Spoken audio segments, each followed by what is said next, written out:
Order of the Hudson Park Board, September 10th, 2013. First thing we need to do is to review the Park Board minutes from August 6th. Are there any corrections or additions? If not, I'd entertain a motion. Move to approve. So moved. Second. All in favor, signify by saying aye. Aye. Opposed? Same sign. Thank you. Consider Joe Halverson's Eagle Scout project. I think we have somebody here for that. Could you go to the podium, sir, and state your name, please? My name is Joey Halverson. I'm a member of Troop 148 in Hudson, Wisconsin, and I'm working on an Eagle project at the Booster Ball Fields in North Hudson. My project is to build a 35 by 30 foot walkway, and it is needed to help correct some of the erosion at the entryway to the fields. Okay. I looked it over. Do anybody have any questions? Tom, do you have any input into this? Oh, he stopped by one time and we talked about the project, and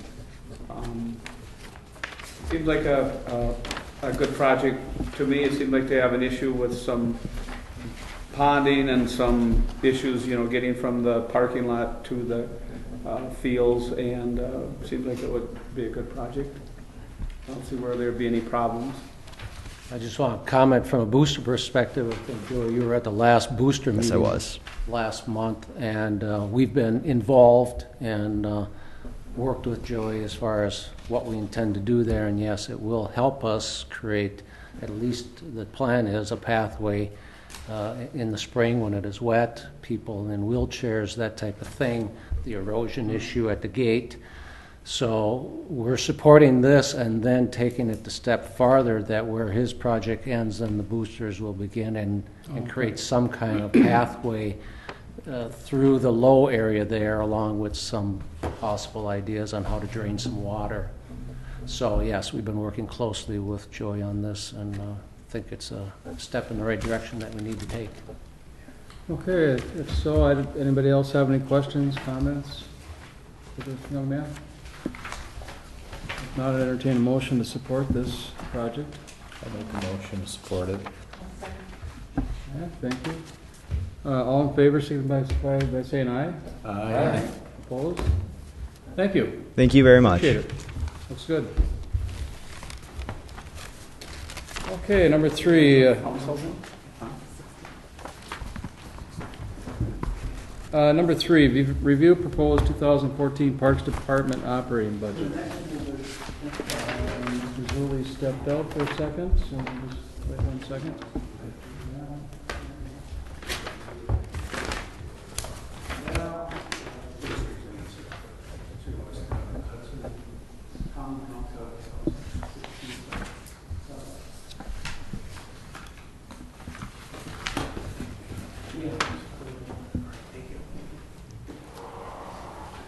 Tom, round number 3, we'd like to talk about the proposed 2014 Parks Department operating budget, if we could. Basically, we've been instructed to keep the 2014 operating budget level, flat, however you call it, no increase. So we're going to work with the current budget for 2013 and see what we can do there. We'll review it and see if there's any issues that we really are low on funds, and if we have to, we can make a request to increase some of the low areas. But I think currently, we've been operating within our 2013 budget so far. Anybody have any questions about projects or the proposed budget? No. Okay. Okay, number 4, discuss future needs based on the walkthrough at Lakefront Park. Could you tell us what we're going to be looking at moving on there? This is first. You guys talked about the last meeting? We're missing anything we can add to it? Okay. The last meeting, we did walk from the bathhouse area to the north up to St. Croix Street. And I thought it was very informative. I think it was good for the park board members to see the area. I think some of them were pretty impressed, and just to see the potential and just the beauty of this riverway, and also to see how much that area is being used by people walking their kids or running or jogging or just sitting on benches just enjoying the river. So I thought that was a really good field trip. Tonight I guess we're planning on going from on the south end more, and I think if probably if we go along down by the boat launch area, picnic point we call it, might be probably enough for this evening. I don't know, we can work our way up toward the bathhouse, but most of that's been pretty much improved already. But I think the area that really needs to be looked at is picnic point area for playground equipment, for riprap around the shoreline, possibly a new facility, but certainly whatever you see down there, we can talk about it. And what we're trying to do with these field trips is establish a needs assessment, and then when we develop our comp plan in 2015, we'll incorporate the needs of all the parks, and we'll have a better handle on our capital projects. From my perspective, I was a little surprised by the boundary markers for some of the properties. Do we plan to move? When do we plan to move our part of the trail back to the city property? Do we have a plan for that? I guess if we, certainly could make a recommendation, the park board could make a recommendation that we would like to proceed with getting that trail changed and get it off the private property onto park property. I guess we could make a recommendation. I don't know if it's on the agenda tonight, but. Okay. I was just thinking of all the things that we saw down there. That was probably number one on my list as well, was, if we had to start to pick priorities, it seemed like that would be the first logical thing we'd want to do, is figure out what does that take. The one corner looks pretty easy. It's not a big deal. The other one seems a little more challenging to me, to go off down into that low area and come back. So I guess I don't know if you can put together a cost estimate as far as what it would take to do that. Obviously, I think somebody's going to ask that question. So, is that something you could take on? I don't know if we have to really, get it designed or whatever. But I mean, we can see how much fill we'd probably need. We have that assessed, pretty readily available. We can get quantities as far as, asphalt and gravel. I mean, that should, we can take the length of it, and we know it's about 9 feet. So yeah, we can get a pretty good handle on that. Do we have to move that? Could we maybe acquire an easement, or maybe even acquire a little bit of land, possibly from the... I guess that's a possibility if that's the route. And then another thing we discussed too, with, it was on the north end. I mean, the boundary markers were like zigzagging back and forth. Is there some thought about maybe just making it uniform? I know we're not in the habit of selling off park land, but that might be a possibility of maybe some of the current residents would be interested in acquiring that, so we have a straight uniform line. Then potentially that could maybe give us some funding if it's a possibility to acquire that other 8-10 feet we might need, versus why reinvent the wheel? The trail's perfectly functional, it works well. I don't know, what's your thoughts on that, Tom? I guess that's certainly something we can bring to Common Council. It does jog back and forth, but you know what I'm talking about, a couple of those lots, on the north end. I mean, people have been maintaining that, almost like a squatter's rights scenario. They've been using it, and yet we probably own 20-30 feet of that property. So that could be looking for some feedback from you guys too. That's something Pat and I discussed in the walkthrough, and Mike, I think you were probably I was right behind you. We kind of That's certainly, I'm sure it'll be a discussed topic. Yeah, hot topic if we start selling parkland. I know we're trying to acquire parkland, not sell parkland. Well, again, this is a unique It could be very situation. political and could be debated pretty heavily, so I'd get ready for that. But certainly it could be, brought up. Is that survey, all those markers, is that as far as we're going to go in surveying that property? I think the one thing that we should consider is, if we do stay with this, is after the survey was done, I walked through the area with the surveyor, and once the lath, the wooden lath are gone, it took about 2 hours just to relocate all the corner posts. So it'd be nice to have some kind of marks, or whether it's a decorative post or a little sign, or if you want to go more natural, if it's kind of a rock or something, that looks natural, just to identify the border property lines. It'd be nice because others, there is pipes in the ground, but it's once things get covered with dirt, I know we have a metal detector, we can find those, but Maybe we could put that on the next agenda. In the meantime, could you maybe look at some things that are out there that people are using now? sure. Yeah. I guess my comment would be, think of something that won't be easily moved. I mean, you can put a stake in the ground or a post of some sort, but those things can find their way out as well. So I'm not sure what the answer is, but whatever you can think of that might have half a chance of staying there would be a good idea. So is this something that you would like to bring to council, is the sale of the lakefront property, or? I'm just, versus, if we're maybe potentially, I guess maybe the first thing we need to analyze, what is the expense of moving the trail? If it's cost prohibitive, because you're saying we got to, that lower area, we'd bring fill in there, right? Yeah. Is that kind of what you're thinking, Tom? Yeah, it's gonna have to be, because you can't, it has to be a percent grade for handicap trail, so. And again, with these tight budgets, there's not a lot of money available. So, first of all, we got to find out if it's even feasible to buy that, that little corner is what we're talking about, right? Yeah. And is that Tim and Betty Crusoe's property? Yeah, which is for sale, but, we certainly could ask. Well, I think that's maybe the first two things, and, let's see what the numbers look like. And then after that, I'm just throwing that out there. That Yep. was a discussion because,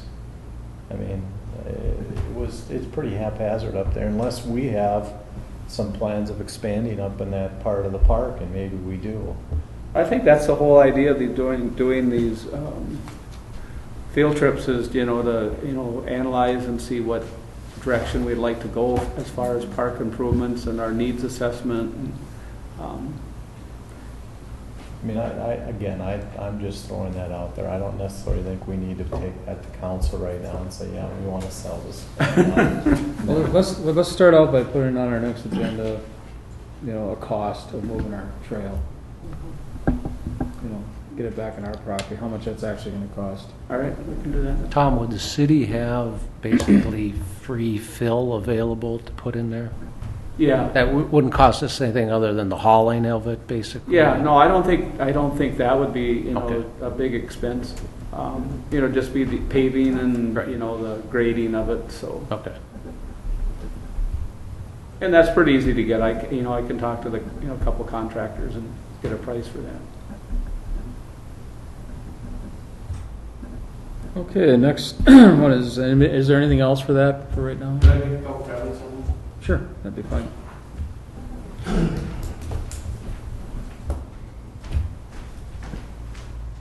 Hey everybody, John Hoggett, Alderperson, District 5. I don't live down there, but kind of represent our neighborhood, and I was unable to make the field trip for the last walkthrough, which is unfortunate, but it sounds like you had a good, productive walkthrough. A couple, I think since the beginning of when the city acquired that land, there's always been some conversation about making the property line straight and adjusting property, and there's always a good case for not overselling parkland, but making everything such that homeowners and the park, coincide nicely, and then that the tax revenues that are generated from that also help support. And I think getting an easement on that one trail would, that one section of trail would probably be a fairly easy thing to do rather than trying to buy or acquire land.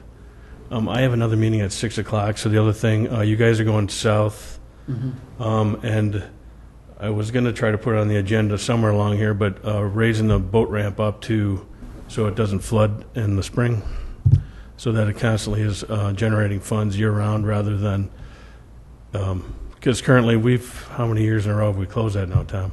Just about every summer for a while. Yeah, because so it's a great boat ramp. It runs all the time, and we're missing out on a fair amount of money. I think that goes back into the park fund, if I'm not mistaken. So how are you planning to raise Well, you know how originally when we raised the park on 2 levels, Okay. that's been suggested to me that you can also raise the ramp, and you have a much longer draw in you raise the whole ramp up, and then you have a long draw going out into the water. Okay. You see it at like I have my boat at Wolf Marina. They have a nice long ramp that gets out further from higher up, but it still accommodates water at even flood stage. So would we have to raise the whole part of the parking lot up then? That's right, yeah. Oh, yeah. Mhm. Okay. So would it also become steeper? Well, it shouldn't if it's engineered properly. It could be a little steeper, though. Yeah, I mean, it's a very nice grade, and I think steeper could easily be handled. I agree. I'm not saying that that's a bad thing. Yep. I'm just trying to think of the physics, or, the design of it. And I just know, looking at a revenue standpoint, that we're losing a lot of money on an annual. And this year we had to close twice because we had high water twice. So Yeah. that was the one thing. I won't be able to make the other walkthrough, but wanted to talk about that as well. So I know another thing that has been brought up, a little bit is, the parking issue downtown, and maybe even consider moving some diagonal parking on First Street from the existing diagonal parking down by Commercial Street. I think it ends toward the boat launch. So, right. If they were going to do a project, I don't know if that could be. Could include it, or yeah. So food for yeah. Getting back to just that uniformity, and I didn't really realize you were going to be here, but is there support in the neighborhood for that? Absolutely. I don't think, and once again, we're not trying to overreach or overstep, but I think just making it, it being the linear path that it is and all the nature we have, I think just cleaning it up so that should the city maintain half of my hillside or Henry's or not, it just kind of makes it tidy, so that everyone kind of understands what's going on. Because, right now it's all over the place. And clearly that was a railroad issue when they surveyed a lot of that, and I think at this point, if it is cleaned up, I think we'll be happier from a tax revenue standpoint, from a park management standpoint, and from all the residents along there. I don't think anyone's going to complain. I know that one whole resident that's just 2 houses north of you, that gets pretty close to the property line gets pretty close to their patio. I know, yeah, it's kind of amazing, really. I was really surprised when after the survey. And there's a lot of double lots, a lot of partial lots, and then was it 3 doors north? Used to be the Hudson or hotel, and that has got a lot of so yeah, it's, if you look at the history of all that, it's not that hard to see how it all kind of came down that way. So, all right, thank you very much. Thanks, John. Okay, are we on parks updates? Can you give us an update on parks? Anything with the season winding down is? Currently, the automatic door locks are being worked on. I think the locksmith has been installing some latches and getting the prep work done, and he was supposed to drop off some software, and we're going to download it in our computer so we can program the locks to open at 6 a.m. and close at 9 or 10 or whatever we decide. And so unfortunately it'd be kind of toward the end of the season, but it'll be ready to up and running for next spring. Other than that, we've been trying to water the trees in the parks and along the city boulevards, especially the pine trees that we planted last spring. So we've been trying to do that. I think we're gonna, because of all the pine trees that are affected by that, the drought or the pine beetle or whatever last fall, I think Anderson Park, I don't know if you guys, anyone's been up in that area, we probably lost, I would say close to 30 pine trees and cedar spruce trees up in that area. So we have to submit a DNR forestry grant by October 1st. And I think because of the storm that we had in June, along with the issue with some of the pine trees, that, you know, I'd like to ask for, you know, some trees replacement this year, along with maybe some emerald ash borer treatment funds or something like that. So other than that, I guess things have, I think we had a pretty good year. I think Lakefront Park gets utilized a lot. The reservations for the pavilions have increased. I think we have something going on just every weekend, even now into the fall. We're still very busy. About 2 weeks ago, I think we got a little shelter from the Tourist Information Center. If you've seen that going down the road on a trailer. So they dug it out a little bit, and we cut the 8x8 posts off, and we actually had a concrete slab up at Prospect Park, and we cut out a hole in the concrete slab and dug a hole down there, and we kind of set it in and cemented it in, and it looks pretty nice. Good. So that was donated by the developer of that Hudson Center up there, and there was no cost to the city. The only thing we had was the cement to cement the posts in, which is pretty minimal. And what's that used for? You can actually get like 2 picnic tables in there. Okay. The grill. There's a brand new stainless grill right there, so it'll be a great little picnic area, and it's kind of right at the start of some of those trails that we built a few years ago.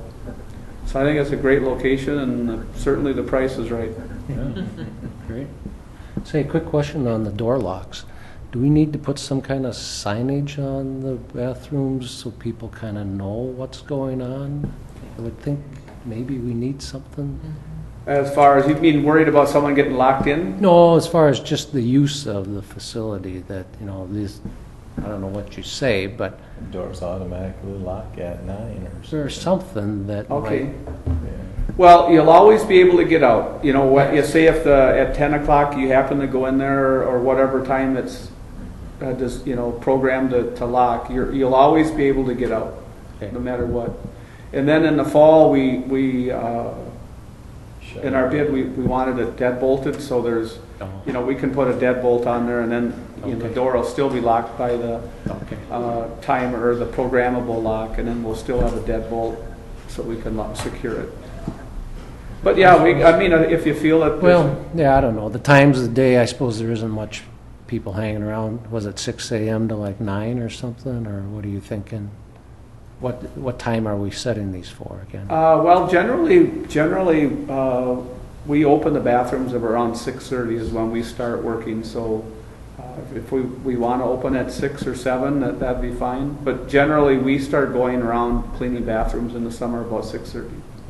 Okay. And the parks, I think, close at 10. I guess people are used to them being locked and closed at certain times now anyway, right? Yeah, yeah. So, okay, that's fine. And other than that, we just had some reports of some people hanging out around the bathhouse again, some homeless people or something, and, you know, we're going to put a notice into the police department and see if they can control that a little better down there. Okay, items for future agendas?